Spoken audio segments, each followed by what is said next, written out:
주님의 이름으로 문안드립니다. 스코틀랜드 북쪽에는 네스라는 호수가 있습니다. 그리고 그 호수는 넷이라는 괴물로 아주 많이 알려진 호수입니다. 수백 년 동안 신비한 바다 생물이 이 호수에서 목격되었다는 이야기들이 떠돌고 있었습니다. 그리고 최근에는 이 네스호 괴물의 것이라고 알려진 사진과 영상까지도 공개가 되었습니다. 이 네스호에 사는 괴 생명체 이 네시의 존재를 검증하기 위해서 정밀한 과학적 실험까지도 이루어지게 됩니다. 하지만 이 네스호에 괴물이 산다는 그 수많은 주장들에도 불구하고 아무도 그 존재를 증명할 수가 없었습니다. 그래서 대부분의 과학자들은 이 네스호에 사는 괴물의 존재를 믿지 않았습니다. 마찬가지로 극소수의 사람들만이 보았다고 주장하는 그 한 장소에 대한 의문이 수천 년 동안이나 제기되어 왔습니다. 그곳이 어딘지 아십니까? 바로 천국입니다. 이 성경의 첫 번째 책인 창세기로부터 마지막 책인 요한계시록에 이르기까지 성경은 일관되게 천국에 대하여 우리에게 진술하고 있습니다. 천국이 정말로 존재합니까? 만약 그렇다면 그곳은 어떠한 곳입니까? 오늘 이 하나님의 말씀을 통해서 그 답을 함께 찾게 되시기 바랍니다. 나는 하늘에서 내려온 살아있는 떡이니. 예수 그리스도께서는 분명히 하늘이라고 불리우는 그 장소에 대하여 언급하셨습니다. 그리고 예수 그리스도께서 친히 그 하늘에서부터 내려오셨음을 우리에게 선언하는 것입니다. 성경은 세 종류의 하늘에 대하여 언급하고 있습니다. 첫 번째 하늘입니다. 곧 사람과 가축과 기는 것과 공중의 새까지입니다. 이 첫 번째 하늘은 우리가 흔히 이야기하는 새들이 날아다니는 공중입니다. 그리고 두 번째 하늘입니다. 내시가 크게 번성하여 하늘의 별과 같고, 이 하늘은 무엇입니까? 우리가 이야기하는 우주입니다. 별들이 있는 곳입니다. 그리고 이제는 세 번째 하늘입니다. 그들로 너희의 착한 행실을 보고 하늘에 계신 너희 아버지께 영광을 돌리게 하라. 이 세 번째 하늘이 바로 오늘의 주제의 하늘입니다. 하나님께서 거하시는 곳이 바로 하늘인 것입니다. 예수 그리스도께서 재림하실 때에 그 구원받은 성도들이 함께 올라가서 살게 될 장소가 하늘인 것입니다. 이에 대하여 데살로니가전서에서는 다음과 같이 기록합니다.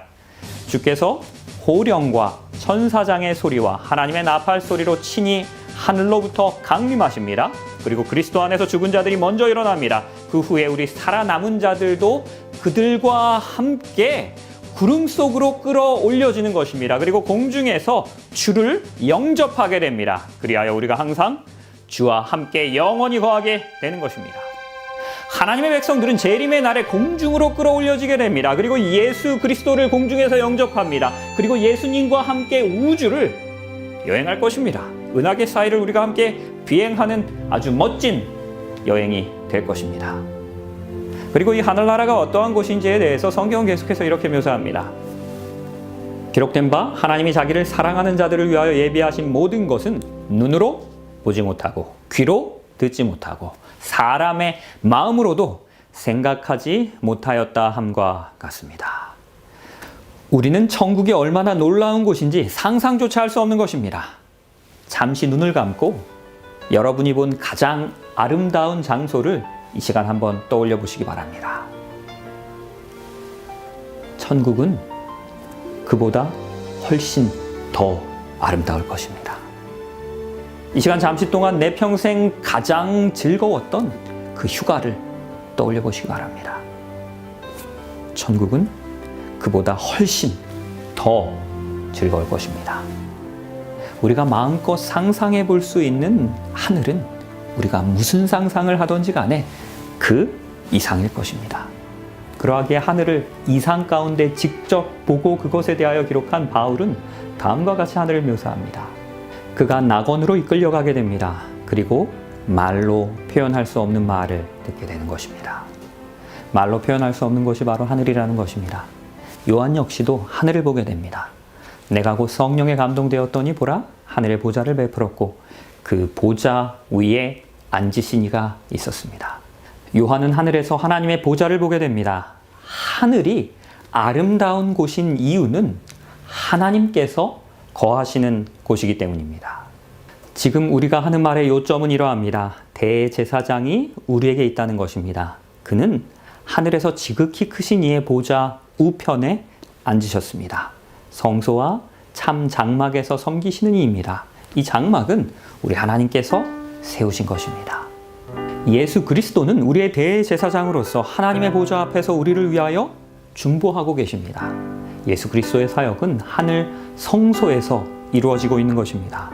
하늘은 예수님의 구원의 계획이 현재 실행되고 있는 곳입니다. 우리는 그의 약속대로 의가 있는 곳인 새 하늘과 새 땅을 바라보도다. 천국은 하나님의 구원받은 자녀들의 영원한 집이 될 것입니다. 하늘에서 천년기의 시간을 보낸 후에 이 구원받은 자들은 새롭게 창조된 지구로 함께 돌아오게 될 것입니다. 또 내가 보매 거룩한 성 새 예루살렘이 하나님께로부터 하늘에서 내려오는 것입니다. 그리고 그 준비한 것이 신부가 남편을 위하여 단장한 것 같습니다. 하나님은 우주의 수도를 하늘에서부터 이 지구로 옮기시는 것입니다. 죄가 가득했던 행성이자 인간의 타락으로 인하여 더럽혀진, 특별히 세상의 구세주이신 하나님의 아들이 십자가에 달리셨던 이 지구는 구원받은 자들과 우리 구주 예수 그리스도의 영원한 처소로 회복되게 될 것입니다. 재창조될 것입니다. 그때에 하나님의 장막이 사람들과 함께 있을 것입니다. 하나님이 그들과 함께 계실 것입니다. 그들은 하나님의 백성이 되고 하나님은 친히 우리와 함께 계실 것입니다. 우리 하나님의 가장 큰 소원은 우리와 함께 영원토록 거하시는 것입니다. 그 소원 이루어지는 곳이 바로 천국인 것입니다. 또 그가 수정같이 맑은 생명수의 강을 내게로 보이니 하나님과 어린 양의 보좌로부터 나와서 길 가운데로 흐르더라. 강 좌우에 생명나무가 있었습니다. 구원받은 자들이 영원히 살게 될 그 새 땅에는 생명수 강가가 그리고 생명나무가 있게 될 것입니다. 그곳에는 다시 저주가 없습니다. 하나님과 그 어린 양의 보좌가 그 가운데에 있으리니 그의 종들이 그를 섬길 것입니다. 이 새 땅에서는 더 이상 죄가 없을 것입니다. 계시록 22장 15절에는 이 새하늘과 새 땅에 살 수 없는 사람들의 유형을 열거하고 있습니다. 예를 들자면 예수 그리스도께 순종하지 않고 죄악을 고수하며 살았던 사람들은 이 새하늘에 이 새 땅에 거하지 못할 것입니다. 죄인들은 거룩하신 하나님 곁에서 영원토록 살 수 없는 것입니다. 그의 얼굴을 볼 것입니다. 그의 이름도 그들의 이마에 있을 것입니다. 우리는 그곳에서 하나님의 얼굴만 볼 수 있는 것이 아닙니다. 그분의 성품까지도 볼 수 있는 것입니다. 이에 대하여 하나님의 이름으로 표현되어지고 있습니다. 그 이름이, 그 성품이 구원받은 백성들에게도 회복되게 될 것입니다. 모든 눈물을 그 눈에서 닦아주실 것입니다. 그리고 다시는 사망이 없습니다. 애통하는 것이나 곡하는 것이나 아픈 것이 다시 있지 않을 것입니다. 전 것들은 다 지나갔기 때문입니다. 하늘나라에는 영원토록 슬픔도 고통도 죽음도 없을 것입니다. 그것은 우리 모두가 고대하며 기다리던 천국인 것입니다. 다시는 밤이 없을 것입니다. 등불과 햇빛이 쓸데없을 것입니다. 이는 하나님이 그들에게 비치시기 때문입니다. 그들이 세세토록 왕노릇 할 것입니다. 천국에는 영원토록 밤이 없는 것입니다. 하나님의 영광이 새 예루살렘을 비추는 빛이 될 것입니다. 그때에는 이리가 어린 양과 함께 살 것입니다. 표범이 어린 염소와 함께 누울 것입니다. 송아지와 어린 사자와 살찐 짐승이 함께 있어서 어린 아이들과 함께 뛰어놀 것입니다. 이사야서 11장 9절에서는 또 하나님의 거룩한 산 그 모든 곳에서는 더 이상 해됨도 없고 상함도 없고 이는 물이 바다를 덮은 같이 여호와를 아는 지식이 온 세상 가운데 충만하게 될 것입니다. 천국에는 위험도 없습니다. 모든 동물들이 평화롭게 함께 살아갈 것입니다. 그렇다면 우리가 우리 하나님과 함께 영원히 살게 될 것이다라는 그 천국의 확신을, 그 구원의 확신을 우리가 어떻게 가질 수 있는 것입니까? 너희는 그 은혜를 인하여 믿음으로 말미암아 구원받습니다. 이것은 너희에게서 난 것이 아니니 우리 하나님의 선물인 것입니다. 구원은 선물입니다. 믿는 이들에게 하나님의 은혜로 거저 주어지는 선물인 것입니다. 하나님께서는 우리 모두에게 그 선물 주시기 원합니다. 십자가로 인하여 그 선물의 값은 이미 치루어진 것입니다. 우리는 믿음으로 그 선물, 그 구원 받기만 하면 되는 것입니다. 내 아버지 집에 거할 곳이 많기 때문입니다. 그렇지 않으면 너희에게 일렀으리라. 내가 너희를 위하여 거처를 예비하러 가노니 가서 너희를 위하여 그 거처 예비하면 내가 다시 와서 너희를 내게로 영접하여 나 있는 곳에 너희도 있게 하리라.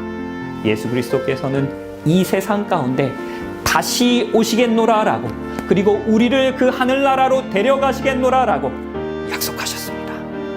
우리 하나님의 말씀을 믿음으로 우리는 천국이 실제로 존재한다는 것을 확신할 수 있는 것입니다.